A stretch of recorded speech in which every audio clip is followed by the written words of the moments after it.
Okay, so let's get going. There might be one or two people that still come in drips and drabs, but let's make a start. So, welcome to Commercial Awareness Question Time with Hardwicke and RPC. I'm Alex Aldridge, the publisher of Legal Cheek, and with me are a panel of top litigators who are going to introduce themselves shortly. Now, this buzzword commercial awareness, which I'm sure you've all heard a lot about, no doubt, as law students and all the applications, it's often assumed to apply just to transactional lawyers, but actually it's just as important in disputes, both for solicitors and for barristers. And this evening we're going to look at some of the big current financial and legal news stories, but from a litigator's perspective. And we're also going to use this opportunity of having this panel of these top lawyers as a chance to talk about careers, particularly about the choices between the bar and the city. So let me pass you over to the panel to introduce themselves. PJ, okay. I'm PJ Kirby, QC, always called PJ. I used to be a solicitor, but before any of you were born, and then swapped over to the bar in 1989. You see, I told you it was before you were born. And since then, I have practiced at Hardwicke, or it's one of its forerunners. I do a mixture of commercial work, and that covers a multitude of sins, but also I have a specialism in costs, which doesn't necessarily make me as boring as that sounds. So I've seen it from both sides, and maybe have some insight as a result of that. Just one bit of personal information to explain why I might disappear fairly soon after 7 o'clock. I'm a season ticket holder at Chelsea and I have a ticket for tonight's match. So not that should stop you asking me questions. So I'm Amy Dallimore. I'm a senior associate at RPC and I sit within the commercial disputes practice with Simon, but I specifically do restructuring insolvency law, which is a particular practice area that covers contentious but also advisory and transactional, so particularly insolvency, but within that wider team. I did a physics degree, so I did the law conversion and trained up in Leeds as a niche insolvency and corporate finance practice, 3-partner practice, so I had quite a different training experience to other trainees at RPC. I moved down to London in 2008 for reasons we might come on to later. And joined another mid-sized city firm and was there about 5 years. Did my insolvency exams and have now been at RPC for about 3 years, and 8 years post. I'm Simon Hart. I'm a partner in the commercial disputes group at RPC. I've been at RPC 3 years and was at a couple of other firms in the city since I qualified. I do primarily banking disputes, but also a range of other commercial disputes. I've always done that, often against the investment banks. I'm also the firm's training principal, so I spend quite a lot of my time working with our HR team on graduate recruitment, looking after our trainees when they're with us, and also the thorny subject of their qualification. So that takes a fair amount of my time. Hi, I'm David Cleaner at Hardwicke. I do commercial construction and insurance law. That was never what I planned to do, and like you, I still don't really know what I'm going to do when I grow up. I initially wanted to do criminal work, then I thought maybe I'd do some PI, then some property, maybe employment, and I fell into this line of work by chance, and I'm enjoying it. It's a good area to be in. And when we were meeting together, Simon and I discovered last week by sheer coincidence that we were at school together. That's all I got. Okay, so wow, what an amazing turnout. We've actually standing room only at the back here. So in advance, so you've all submitted your CVs in order to attend this event. You've also all submitted 2 questions for the panel. We were going through the questions that you submitted last week, and the big theme that everyone wants to talk about is Brexit. And so many questions on Brexit, some excellent questions on Brexit. But let's start off with a general question about Brexit and because there's a lot that's been written about what does Brexit mean? What does it mean for the law? But specifically, what about disputes? I mean, this could presumably throw up a host of disputes and litigation. Who would, Amy, would you like to? Well, just to set the scene, I think we're obviously looking at a referendum set for the 23rd of June now, and we're looking ahead to what the mechanics of possibly exiting the EU might be if that's an exit vote and government take the steps to give notice to the EU that we want to leave. There's a sort of 2-year notice period as a starting point, within which time there are negotiations to look at the arrangements for withdrawal. They're not specified, they're not stipulated, so that period may need to be extended to provide for whatever supplementary substitution arrangements that the EU and the UK would have in replacement, so dealing with things like free trade and so on. But under Article 50 of the Treaty of the European Union, they would need to work through all of these issues and make sure they deal with things that like domicile approvals and registrations and any acquired rights and how they would be grandfathered across or transitioned.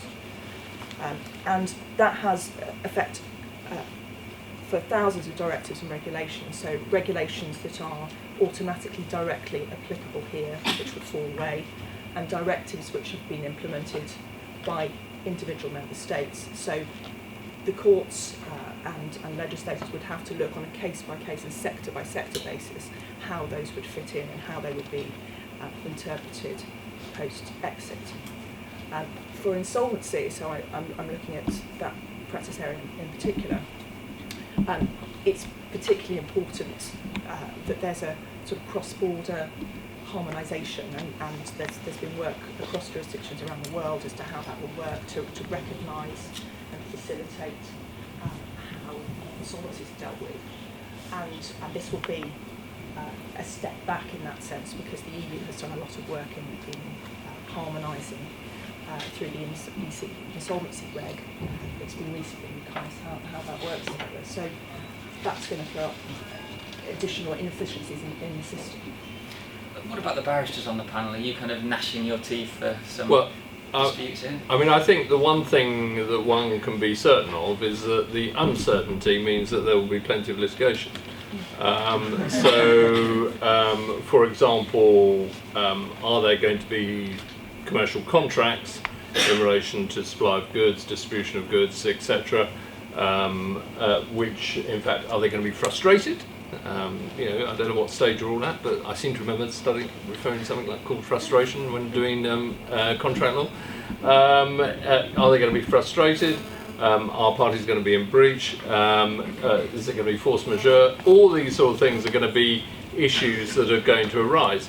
But one of the things that lawyers have a tendency to do is to, when giving advice, is to say, well, at the moment, until we get further information, it's very difficult to say precisely what's going to happen. And I'm afraid that's the honest answer, because until we actually know what the details of any Brexit would be, we can't actually say. So is there going to be a Norwegian style arrangement? Is it going to be a Swiss style arrangement, or are we just going to be stuck in the middle of the North Atlantic? So until we actually know, it's very difficult, I think, to give any advice as to what effect it will be, other than that there will be additional litigation arising out of it. I think one of the interesting things is that which laws is it that have been incorporated through Europe that people are feeling are cumbersome or things that we wouldn't want to do ourselves? I don't really know what the answer to that is. I mean, okay, maybe some of the working hours directives, some people might feel a problem, but other people might not. But in terms of the area of work that most of us work in, I suspect, insofar as there's been law changed by Europe, it's generally law which is fairly uncontroversial. The only problems are when they're incorporating concepts that we don't really understand. So in some of the consumer regulations, they've incorporated concepts that are a bit foreign to English law. So it might be easier if they were made up in England for the English. But actually, what they're doing is, I think, fairly uncontroversial. We'd have done the same ourselves. If you look at financial regulation, a lot of the regulations which have come out of Europe for the city have actually been gold-plated by the FCA and a bit more added to it to make it even better, and then baked into English law. And the idea that just because we exit the EU, if that's what happens, that law won't change. That's still on the statute book, and that'll just apply unless and until somebody changes their mind and decides it's going to be otherwise. And there's such massive laws on the statute book that it'll take hundreds of years to reverse all the laws that have been passed since 1974. Now, you guys are all kind of, to an extent, at the coalface of this, actually learning EU law in the latest cases. Does anyone have a question for the panel specifically about Brexit? Come on, be brave. Don't be shy. Do you think Yes. do you think the EU units will just be completely removed from the syllabus, or is it still going to be worth? Like if there was an exit, sort of how relevant would they remain to lawyers? Because as you say, so many of the laws are ingrained within our statutes now. It shows how things have changed, because when I trained, it was a reasonable time ago, but there was no EU syllabus. In the 90s there was no, I did a couple of weeks on this, what was then the CPE, and that was it. That's the only EU law I've ever done. And those lectures, the lectures I had were in the morning, so most of us didn't go. God, you should have gone to a whole university in the late 70s. You would have got EU law with Pat Birkinshaw, who's still there. I can't believe it when I went back a few weeks back. I think at the moment it will remain, well, it obviously will remain on the syllabus until we know what happens in June, but even post-June I can't see how it won't. One point that no one's mentioned at the moment is the effect that leaving Europe might have on the recognition of your qualifications here in other European countries. And so that's a practical effect. I mean, the reality is not many of us pop over to France to do a case there, but obviously at the moment, theoretically at least, there are easier entries than there would be if we exited. I think there was someone with a question there. Yeah, does the EU law relate to the day-to-day workings of litigation or advocacy in any way that you'd be aware of regularly? Yeah. So. Yeah, it's interesting because I suspect we've all got different views, because certainly from what I do, I don't really get involved in EU regulations and laws very much. It sometimes touches on insolvency issues that I'm dealing with, and if we're talking about recognition of judgments and law, applicable law and jurisdiction, it does impact on that. But in terms of what my clients are doing and the issues I'm being asked to litigate, not a lot, but if you probably go down the panel, it changes enormously. I mean, I'm not day in, day out dealing with it. It depends what you do. If you do quite a lot of international work, then there's Rome treaties and things like that which you have to look at just to make sure jurisdiction issues are addressed. So that would be impacted. But for my personal practice, that's not an everyday occurrence. There are people doing a lot of international work. But again, they're doing a lot of international work not necessarily in the EU. Yeah. I mean, there are, if there are a couple of people in Chambers who do quite a lot of work in relation to commercial agents. Yeah. Well, that's been heavily influenced by Europe. If you do intellectual property, there's a European patent, or what's going to happen in relation to that. If you do employment, if you're thinking about employment law, how much of the discrimination type work would we have introduced anyway? I would hope all of it, but I can't guarantee that. And obviously within employment law, you are often having to look at, or at least know, the big European cases, because often those are the foundation of a number of the domestic decisions. Well, in the construction area, the area which I do mostly, the main impact's in procurement. Yeah. So there are issues in procurement for sure. But I mean, if you take probably one of the most controversial elements of Europe's involvement in the legal sphere, I guess that's the human rights aspect. And from my perspective, in the work that we do, that simply never arises. I mean, I think is there still a box on the claim forms? There is still a box. There's still a box on your claim form which says, does your claim involve any element under the Human Rights Act? Which I've always thought, although they don't tell litigants that, because you get to tick yes or no, right? That actually it's one of those things you can scratch off, And when it comes into the court office, they scratch it off and just says, "Is your case utterly hopeless?" And so it's a short circuit to know how to deal with it. But it never comes up. It's interesting, Oh, sorry, sorry. in terms of the mentioning harmonisation on insolvency, that actually it's the differences between some of the legal regimes where England and other countries can make themselves more competitive. So in insolvency, restructuring, schemes of arrangement where the English court's treatment of particular schemes and that recognition of those sort of schemes around the world is something that countries in Europe and others are coming to shop for. So they come to London and they come for that forum so that they have a lesson in English courts. So that is perhaps something that Brexit would emphasise. We can emphasise our differences within Europe and distinguish insolvency and other regimes that makes us attractive as a financial and legal centre. Got another question? Yes, sir. I want to ask, suppose that we assume that Britain moves out of the EU, then definitely there have to be separate trade agreements with EU. Plus there is also a different bloc, the rest of the world bloc, American bloc, Asian bloc. So in this scenario, do we think that Britain has enough clout to establish beneficial deals with both these European Union bloc and the rest of the world bloc, considering the... I think you better ask a politician or economist that question, because I've no idea. I mean, I think what the issue that you raise is a good one, in that, what will the trading arrangements be, and which is why earlier on I said about trading within Europe, there could be additional difficulties as a result of that, because there might not be free trade. We might not be able to export all our products into Belgium or Luxembourg or wherever. But whether we're going to have sufficient economic clout to enter into sufficiently beneficial trading arrangements with non-EU countries, I'm not. Well, why should I assume the other three can't answer it? Right? It'd be interesting to get the city lawyers' take on this question. It is a good question. I think there is enough. There will be clout here to be able to do other negotiations. I mean, only part of the legal market services Europe. We talk about the European legislation, but as an area which we provide services to, it's only part. I mean, a big part of our business is Asia focusing.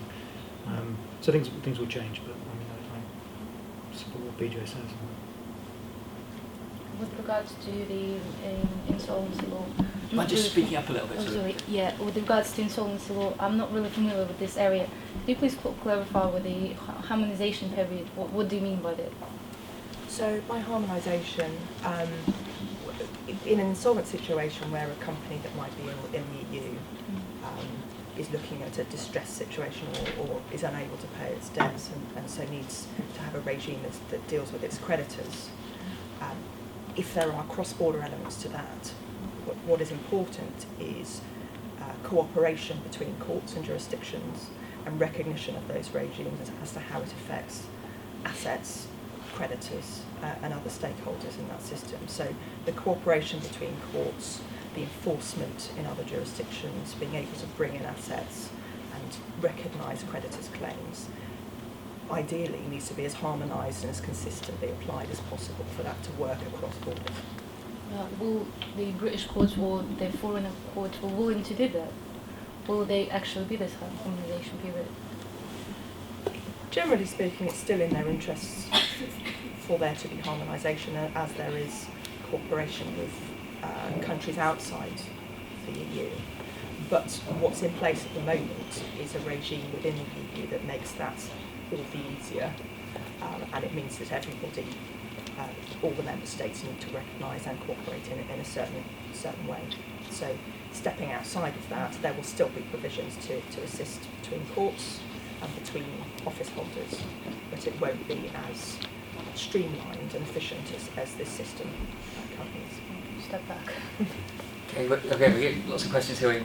One here and then one over there, and we'll have to go over into some topics other than Brexit. But But let's keep going because we've got some interesting questions. So. There seems to be a suggestion that a Brexit will have a significant impact on legal services, particularly in loss of business in terms of financial services that are based in the EU.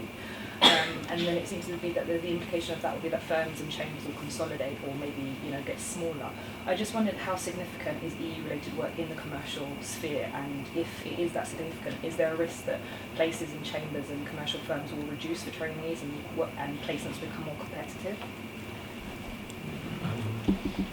I don't think you something. Yeah, well, I mean, you've got to have a system of law, whether you're in the EU or out of the EU. So, if we're out of the EU, there'll obviously be the turmoil that Peter talked about on the litigation side. We've got to have laws. So, whether they're EU laws or whether they're self-determined laws, they'll still be there. I don't think Brexit will change the number of lawyers or directly lead to consolidation. What might impact it in the longer run is if some large financial institutions leave the city and become headquartered in Europe. I'm not saying that is likely to happen, because I have my own views on that, but if that did happen, you can see there would be a knock-on effect around the city in terms of the type of work, be it transactional or litigation.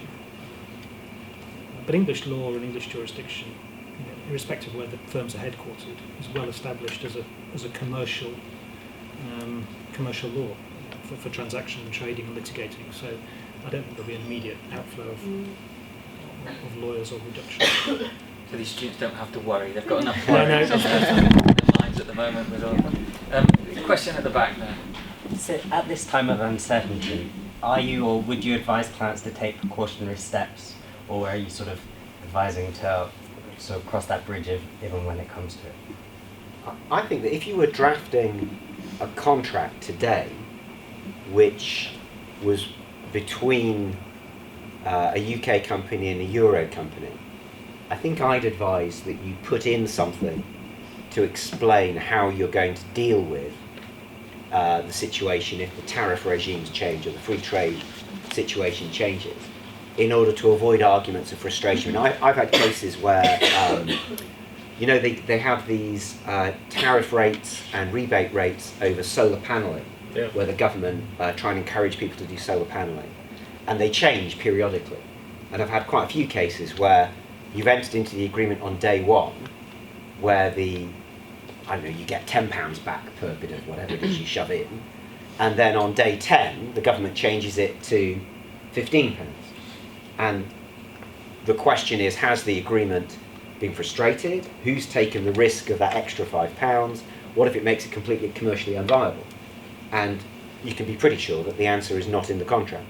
So by analogy, I think if I was drafting an agreement now, which isn't really my area, but I would be looking at it once it had all gone wrong.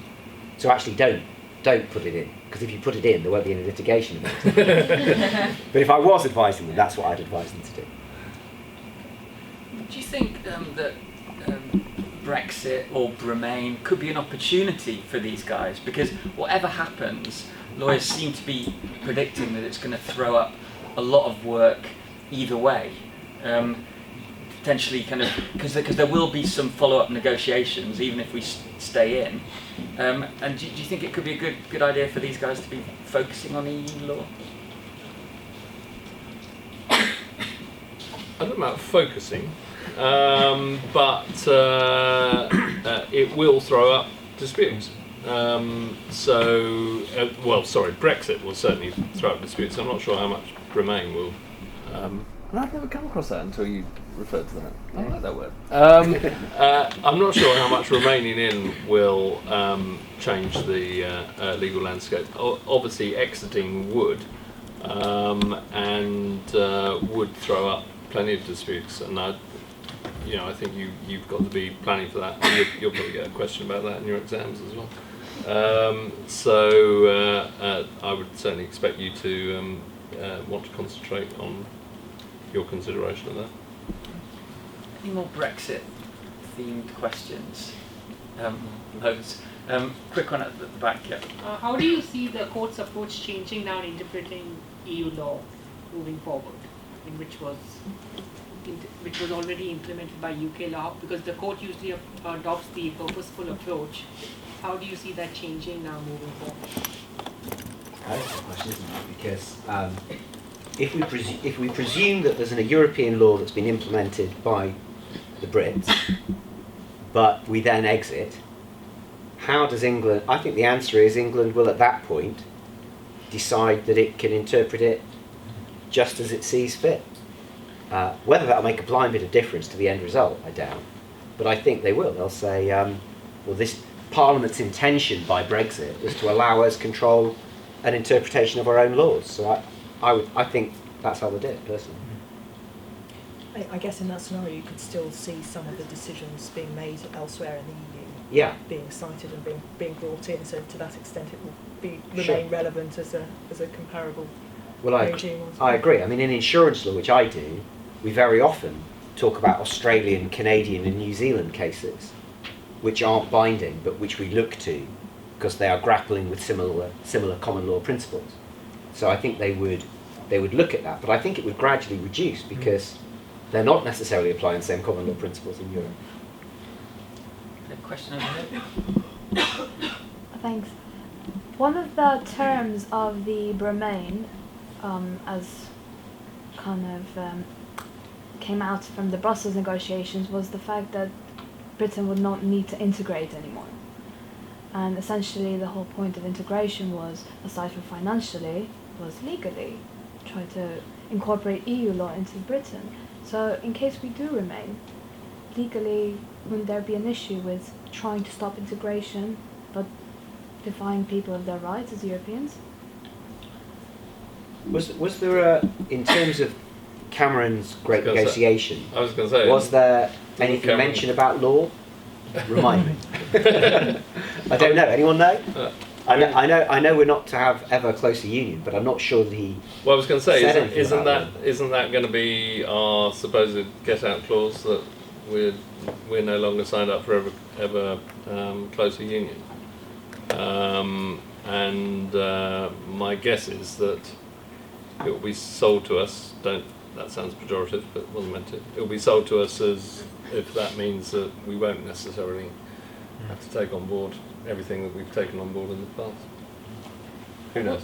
What will happen with the EU citizens who already live here for a while and we don't need a visa, we don't need anything, and will we be sent out back or we'll need a visa? How is it going to be? What are you doing on the 24th of June? So that's all up for negotiation in that sort of exiting period.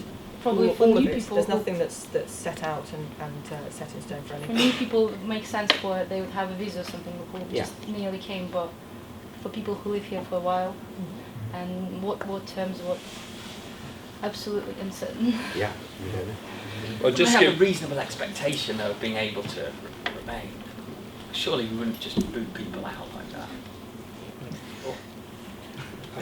Can I just say one area that I feel very strongly about, because it hasn't been discussed with any great depth at all, is that if we leave the European Union, how are Premier League football clubs going to be able to sign players who at the moment they don't need work permits for and don't have to go through any process so long as they've got a European passport? And you know, this will go far and wide, and as far as I'm concerned, that's a good enough reason to remain. Let's actually have a show of hands. So who here is in favour of Remain? And Brexit? So definite Remains. Okay, so another theme that we got lots of questions about was the state of the wider economy. Because there's quite a lot of murmurs at the moment that we could be heading for another recession. I think it's 8 years on from the Lehman Brothers crash, and you know these things usually come around, certainly over the last 30 years, on that kind of 8-year cycle. And this sort of thing really does affect students and people joining the legal profession. I remember people joining the legal profession in 2009, 2010, and it was a really bad time for them because a lot of the city firms cut back on their training contracts. Interestingly, the ones who did go into to get training contracts, a lot of them ended up doing litigation because there was more disputes and transactional work. Lots of questions about this. Simon, how should students be thinking about this? Yeah, I mean, there's no getting away from the fact that the economy impacts the work that law firms do. I mean, everybody goes back to 2008, and I think we forget that 2008 was exceptional. there have been recessions before, and we've all survived. So 2008 was incredibly difficult, and the increase in litigation jobs didn't make up for the dearth of transactional real estate jobs. But I think what I'd say is the mix of work might change. But sitting where you are now, and when you get a training contract, and when you qualify, is maybe a 3, 4, 5 year period, whatever it might be. The world can go through all sorts of ups and downs in that period, and trying to second guess where you might be at the point of qualification, you probably don't even know what you want to qualify into. So yes, the economy impacts firms just like it impacts everybody else, but the mix of lawyers might change, but there will always be the need for a large pool of lawyers, and you shouldn't try and second guess the economy when you're making your sort of decision at this stage. Do what interests you and pursue that. Barristers on the panel? I think I have to say it's about having a mix. So I think the only advice I'd give in terms of an economic downturn is that you're more exposed if you're focused on just one area, because you don't know whether that area is going to prosper or struggle in a particular downturn. So that's the only real issue. I mean, for us, in litigation, it can work both ways, because if you have a load of money in the system, then it's like a flood, and all the little disputes you have, the little hills and mountains of the dispute, are drowned beneath this huge quantity of money. So it's not worth arguing about anything because it's all covered up by the money. But as the waters recede and the money goes down, suddenly there are these peaks and troughs that are showing that they want to argue about. So in the construction world, when everyone's making money hand over fist, they're not worried about whether there's a few $100,000 here or there on a deal, because there's another deal coming up worth millions. But when there isn't another deal coming up worth millions, suddenly you think actually that $100,000 might be quite useful. So in large part, I think as long as you're diversified, you can do very well in a recession. I don't think lawyers did as well in this last recession as the one before, though I think they, apart from some specific areas, I think they did fine. Compared to the rest of the economy, they were largely untouched, I think. But I think that there's sometimes less money around, so you have to be a bit more creative on fees. So certainly we've found the last 5-6 years our negotiation on fees has changed, and our approach to fees has changed, and our concern about the chances we might get paid has changed. But actually in terms of litigation, apart from diversifying, that sounds blasé, but I wouldn't worry too much about it. It's a bit like buying property, isn't it? You can always worry there's a crash coming, but if you presume you're going to buy the property for life, experience tells us you're probably going to make money on it, right? My own experience there, I came to London in 2008 almost for the reverse reason. So as an insolvency lawyer, the state of insolvency in Leeds at the time was, as a newly qualified, I was being offered banking and corporate finance roles and maybe commercial property, but there wasn't an awful lot gearing up at that time. In London, I think the writing was on the wall, things were starting to gear up, and suddenly that particular specialist area was greatly in need. So there was a dearth of people that at the junior end had restructuring insolvency experience. So I moved down in that context. But what we found is, as we became very, very busy in 2008, 2009, we had secondees internally from departments that were quieter, so construction and the corporate teams. And what was interesting for them, those that took that secondment rather than, as their teams were scaling down, went elsewhere. Some stayed on, were converted to the dark arts of insolvency, and others had their stint with us and really used that skill set to take back to their transactional teams or advisory teams. So I think the message I would give you there is, if you've got a burning desire to be in insolvency, fine, that may head you in a recession, but generally it's just that open-mindedness in those circumstances to take the opportunity perhaps to expand your skill set and have something a bit unique to go back and perhaps return to something that you're really interested in later. That may well be a good stepping stone as an interim.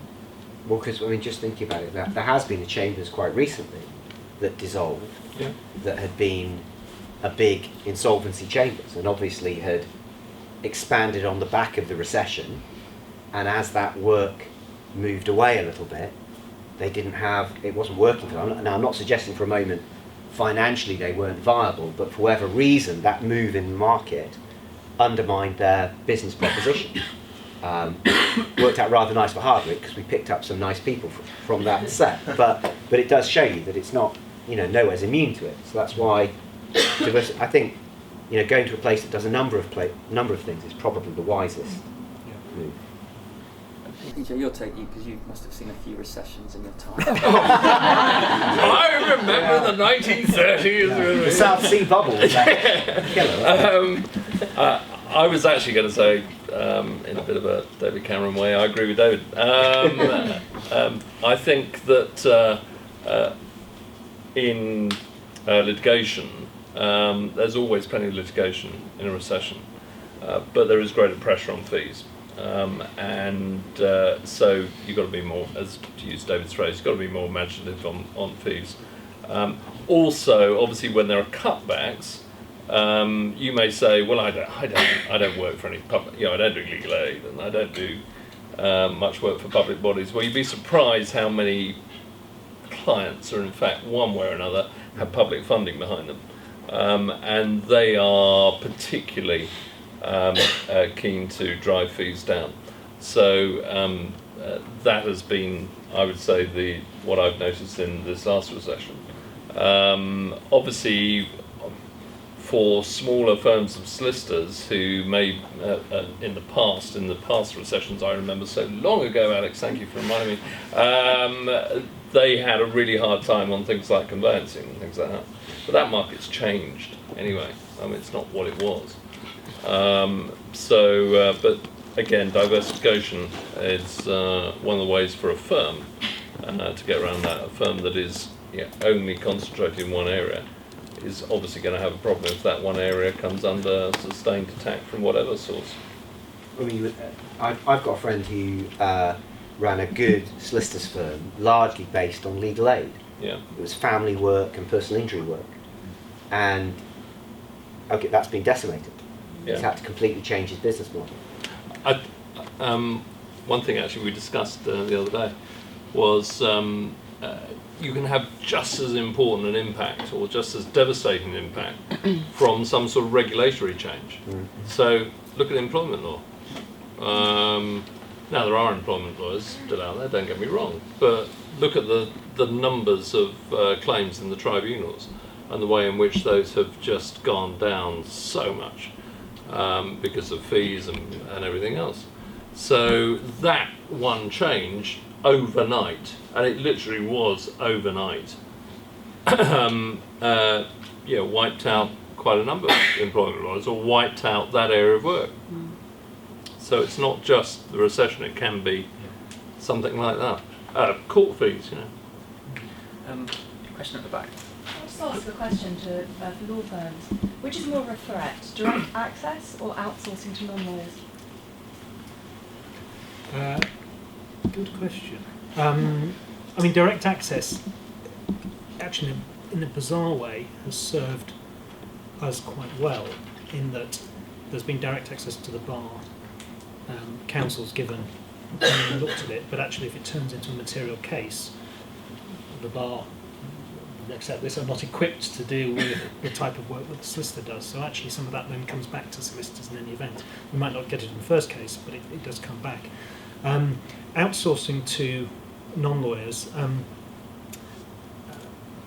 it is a threat for some elements of the market, the sort of high volume, smaller claims. I think that is an impact. Is it impacting firms in the city? Probably not. Because it's the type of work which is being outsourced. But certainly, the legal market is changing dramatically in terms of the providers in the market. There's no getting away from that fact. Another question down here.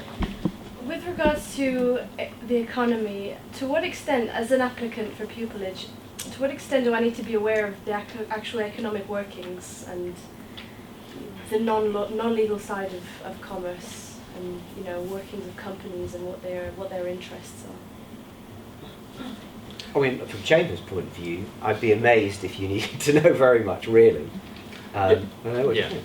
Well, the only thing the topic this evening is commercial awareness, isn't it? So, commercial awareness doesn't mean that you have to be fully familiar with the full economic situation that is rising. But commercial awareness means not only at interview stage, but when you're in practice and when you've been around the block 2 or 3 times like me, that actually what you're thinking about is actually what impact does this particular piece of litigation have on my client who runs a business. My client is not very interested in the difference between force majeure and frustration. My client wants to know whether he's going to win the case, and he wants to know how much it's going to cost him, and whether he can defer those fees, whether they can be paid by some other means. So commercial awareness is essential for all of you, including, I would have thought, at interview, whether you're going to solicitors or the bar. But it doesn't mean you have to be economists, but it does mean you have to think, what am I actually doing? What actual role does a solicitor or a barrister serve? And the clue, in a sense, is in that word serve, because to some extent you're a servant. You're a servant of your client, in that you are trying to perform a service for them, and what they want is a commercial outcome.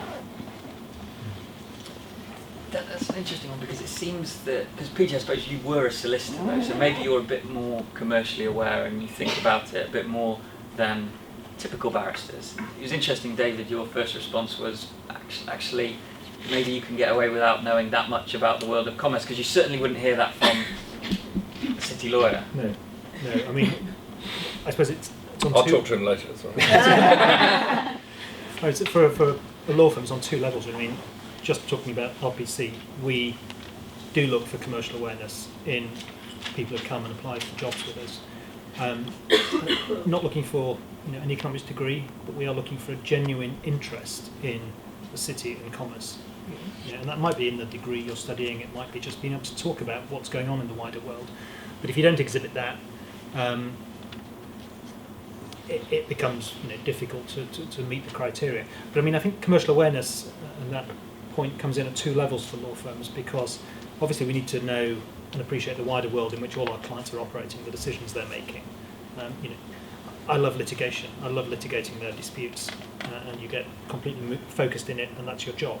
But ultimately, that is a liability for them, or a potential revenue source for them in a much wider, much more complex business. And frankly, it may not be that important to them. They may be doing this litigation, but ultimately the bigger business is more important. So you've got to understand what they're thinking and how they're positioning it. But also, law firms are a business. I mean, they are a business just like any other company. They may not be structured as a company, but they are. And we need to generate business, and we need to generate income, and we've got to manage costs. And we've got to appreciate where we sit in the market, who our competitors are, where the clients are, all of that picture. And unless you get that and understand all the moving parts, it's very difficult to, certainly as you move through your career, to be successful in that, because you can't operate in a vacuum. You just can't. I mean, I agree with that completely. I would say what I wouldn't expect you to know about is, I wouldn't expect you to have a conversation about GDP or, demand and supply in the economy. But commercial awareness on the kind of things Peter and Simon's talked about are absolutely crucial.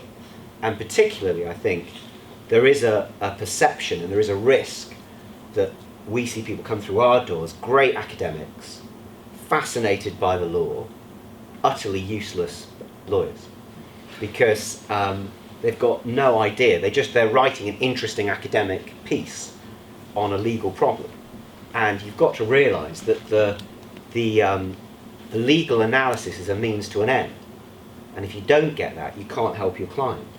And I'm doing a dispute at the moment. Can't tell you about the details, but there's an offer on the table, and the question isn't whether it's the right offer based on the legal analysis and a sifting of the facts and a forensic consideration. The question is, if we get that, will we stay solvent? And if it's not enough to keep us solvent, who cares? Let's just roll the dice. You don't need to tell me if it's a 1 in 4 or a 1 in 8 chance. It doesn't matter, right? And if you can't talk that language to your client, then it's like having a doctor talking to you in Latin about your condition. You don't really care that there's an interesting debate in America about whether or not this particular strand of fatal disease that you may have contracted is going to be cured in 10 years' time. That's not the debate you want around your bed table. What you want to know is, what are you about to stick in me and will it help? Empathy in a way. Yeah. Question here. Oh, sorry. Oh, sorry. Can I just take a point Simon made, because I think it's important to emphasise, particularly to any who are thinking coming to the bar. The bar is not people in their ivory towers secluded away. We are also increasingly corporate and increasingly a business. So if for instance a member of another set of chambers wants to join Hardwicke, they have to come to us with a business plan, not with how good they are and in the law of contract, the law of construction, whatever. They have to come to us with a business plan, and therefore, if you were applying for pupillage to a set like ours, one would expect you to have some idea as to how you think you would grow your practice over the course of the next 5 years. I do. I have a technology question for you, slightly different. In the recent case of Power Investments and NWB Properties, as the solicitors from RPC will well know, the use of predictive coding to satisfy the requirements of CPR 31 was approved. Although that will undoubtedly reduce the time needed to review huge sets of documents, should we be concerned this is effectively handing over decision making to a computer? Well, as the partner on that case, I've got views on that. No, I actually think if we're having this discussion in 10 years' time, we won't be discussing predictive coding. I mean, it is here.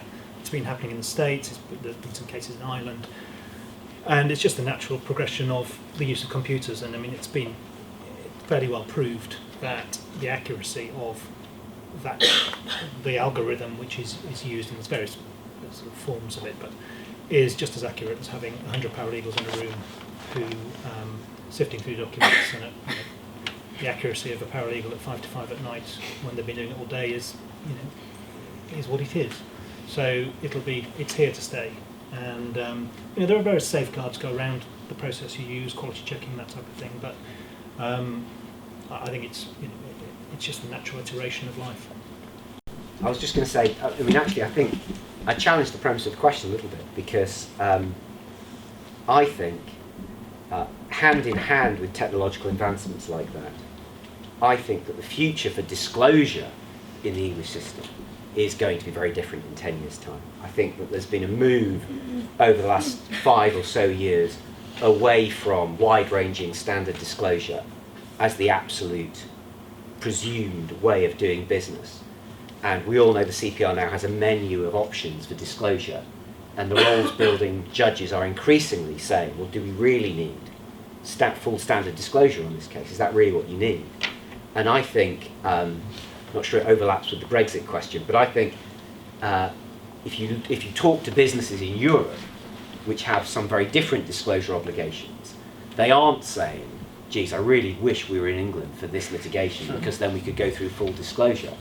And if that's right, what it really means is most big businesses are willing to take the risk that they'll miss the needle in the haystack if it means they don't have to spend the cost and time of going through everything. And I think my guess is in 10 years' time, what I'd call arbitration disclosure, which is I'll show you the stuff I think I want to rely on, you show me the stuff you think you want to rely on, and we'll argue about if there's anything else. I think that will be the standard, actually. And insofar as there are more, it'd be very focused e-disclosure searches that carry on. Isn't this the sort of work that future trainees cut their teeth on? And so if this kind of work is removed, through these technological developments, what happens to these guys? Do something a bit more interesting. If you're looking at 1 million documents or 5 million documents, and the computer's taking care of 90% of those, that still leaves a lot of documents to review. Okay. And there's the quality control side, and ultimately a lot of that disclosure process is just throwing the chaff away. I mean, it is not sophisticated work, and it's not the stuff that we want our trainees to be doing in the future. So I mean, I think it's progress actually. And in terms of commoditising tasks for non-lawyers, and that's something that RPC and other law firms look at. The role of paralegals as opposed to trainees who are there to learn about the law and to develop their skills in legal practice, rather than not so many years ago spending ages faxing through letters to the court or page stamping documents or going through hours and hours and hours of disclosure. I mean, things have moved on, and the real value for trainees, both for the client and for the trainees in learning, is about doing real strategic, on the job stuff where it adds value to the case. But don't worry, if you like looking at documents, there are still plenty of documents I can assure you. What about the impact of tech on baby barristers? Well, I mean, so baby barristers do sometimes get roped in to do disclosure tasks. That's not an unusual thing to get dragged into. Not sure. There was some survey recently, wasn't it, where you could put in your career and they'd tell you how likely your job was to become obsolete in the next 50 years. And lawyers did pretty well on that. So I suppose there is one recent proposal which could have quite an impact on baby barristers, and that is if we now have effectively online court for a claim under 25 grand or whatever it's going to be, those are the sort of claims that a pupil or 1 year, 2 years, 3 years post-qualification barrister might be doing. If that really does take off, it sounds like the intention is to try as much as possible to exclude lawyers from it. Now, you can't actually exclude lawyers from taking part in it, but if it's literally on a screen, there's probably a better chance of excluding lawyers than if it's actually in a room. So I see that as a technological challenge to the very junior bar. And that's definitely happening, I should say. I mean, I'm sure you're up on this, but so Lord Justice Briggs has produced an interim report on the civil justice system, which he did in a rush. And the final report, submissions had to go in, I think, by the end of February, and I think he's producing it in about 3 months' time. And in his initial report, it was all about the online court. But even though he hasn't reached his final conclusions, there's been loads of announcements on the presumption that the online court is coming in. And in a role I have sitting on what's called the Tech Bar Committee, which is the TCC barristers committee, we met with Lord Justice Briggs to talk about it, and it's almost certain, I think, that that's going to happen. And I agree with PJ, I think that will happen. Let's take another question.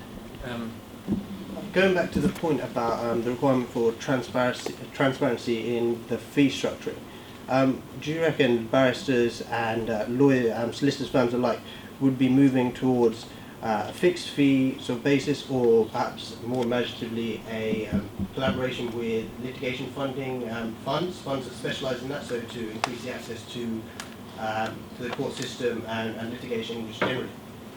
We do that already, don't we? I mean, that absolutely. So I mean, the ideal now, you're not going to get paid for all your work on an hourly basis. That's just not going to happen anymore. And what we try and tell our junior barristers is try and get a basket of different wage fee structures for the cases. Now, it's easier across a law firm, and it's hard with a barrister because you're self-employed, you're the business. But ideally, at any one time, you have maybe, I mean, you script it, it doesn't work like this, 1 or 2 big cases where I can bill every hour that I spend. I might have another couple of cases which are on a fixed fee, which I might not get every hour that I spend, but it doesn't really work like that because I'm still making money. And then I might have a CFA case where God knows if I'll ever get paid. And I might have capped, all across.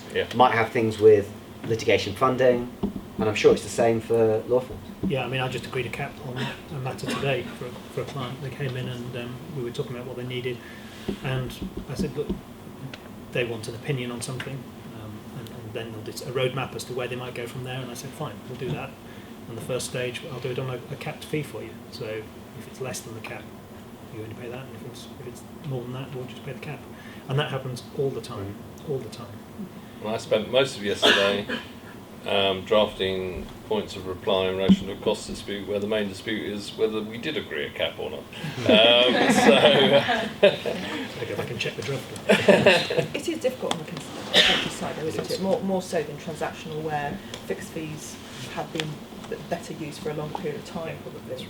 But yeah, I mean, there's certainly more call for it in recent time because of the changes to the cost regime and the inability of parties to claim from a defendant an uplift in costs, so the CFA that Dave was talking about.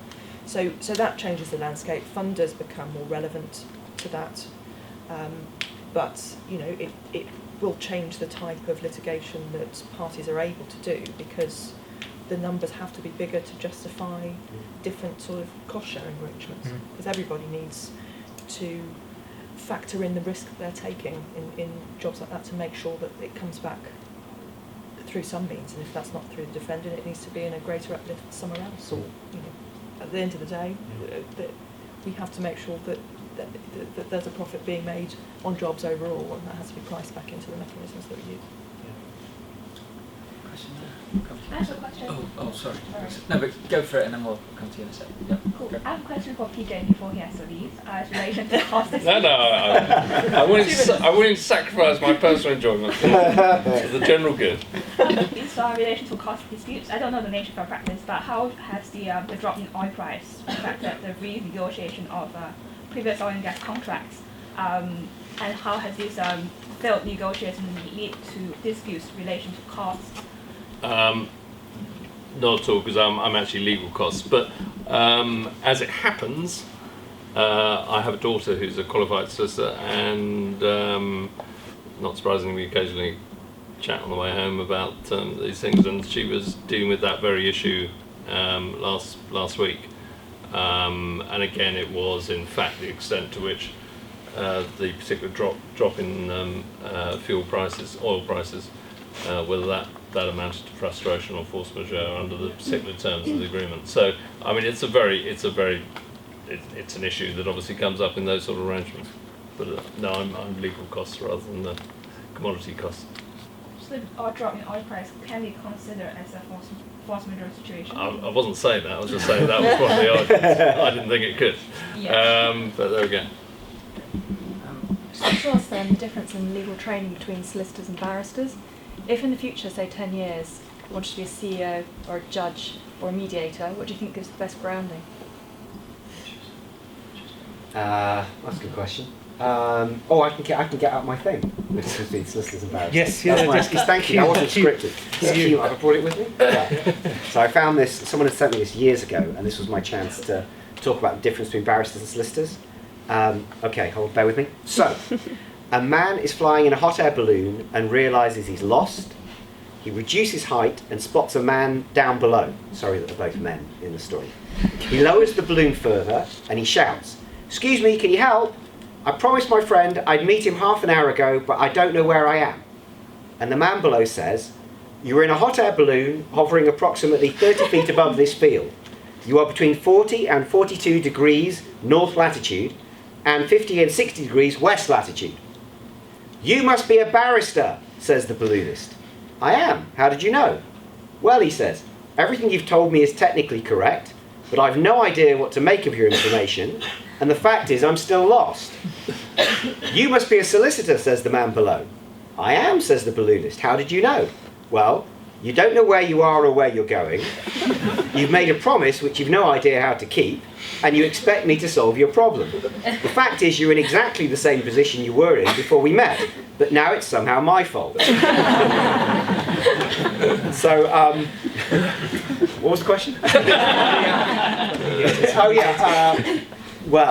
To be a mediator or a CEO in the future, which are you better to be? Or a judge. Or a judge. Okay, I'll answer that in the quickest way. To be a judge, your quickest route is a barrister. To be a CEO, your best route is a solicitor. And to be a mediator, closer but barrister. Yeah. That's my answer. That's the answer. I can tell you why if you think, but that's... But don't be a judge and then become a mediator. They're hopeless mediators. Yeah. Okay, I think time for one final question.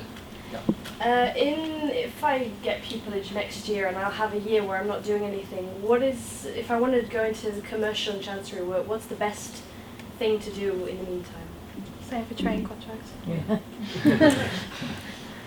But this is presuming that you've got the pupillage or training contract. Presuming, yeah. Because there's lots of answers to what you should do to try and put you in the best position to get a training contract. If you've already got one, or pupillage. If you've got one, I'd go travelling. Yes. So enjoy some luck. What if you haven't got one then? If you haven't got one, anything legal related looks like you're serious and that you care about it and you come with a bit more experience. And if it's not legally related, make it sufficiently interesting that the people in the room wish they were doing it. But nobody will ask you questions if you don't do something legal? If you were to come, if we picked you as a pupil and you came to us and you'd spent a year since you'd left travelling, no, I don't think we'd have any problem with that at all. PJ? We have a Hardwicke pupil here at the front. Yeah, Michael's our did you have any gap in between? No. No. What about the solicitors? What's your answer to that one? It's very similar, I think. If you haven't got some legal work experience already, then you might try and get that. It doesn't have to be in a city law firm. You just need to show. I know successful candidates who've had experience in very small law firms or other sort of legal arenas, advice centres and the like. But what they have shown is an interest in the law, and that counts. So try and get some experience. If you've already got experience, do something interesting. Don't sit at home watching daytime TV. That's the one. You go and do it. Would it be sufficient if I will get some more experience? For example, I don't know, in family set chambers, and then applying for commercial firm training contract. Would it be sufficient? Because I've been told by associates of a magic circle that's not sufficient. Well, you need to get some more commercial related training experience, then apply again and stuff. Yeah, you need to be able to show that commercial awareness that we were talking about earlier. And every firm's different. Every firm has different criteria. But showing some interest in the legal world as a whole, and then having some commercial awareness and demonstrating that, the two don't, to my mind, don't have to be linked, because not everybody's got the chance to go and spend 3 weeks or a month in a magic circle firm or a large institutional law firm. So it shouldn't be a bar. And for me, I left law school without a training contract, so I was faced with that idea of what do I do now to put myself in the best position to get a training contract. And I did ultimately want to be with the bigger firms, not being a high street solicitor. So my route into that was to paralegal with a very small but very specialist firm. So for me, that gave me a particular USP when I came down to London and was able to say I've had a high degree of experience with clients. I've been thrown in a deep end, and my training contract is going to be nothing like anybody else here. And I was able to demonstrate a high degree of responsibility and experience that other people at the same level wouldn't have had. So that opened the door for me back into city firms. That's not for everybody, and paralegaling is different to different people and to different firms, but that was something I had very firmly in mind.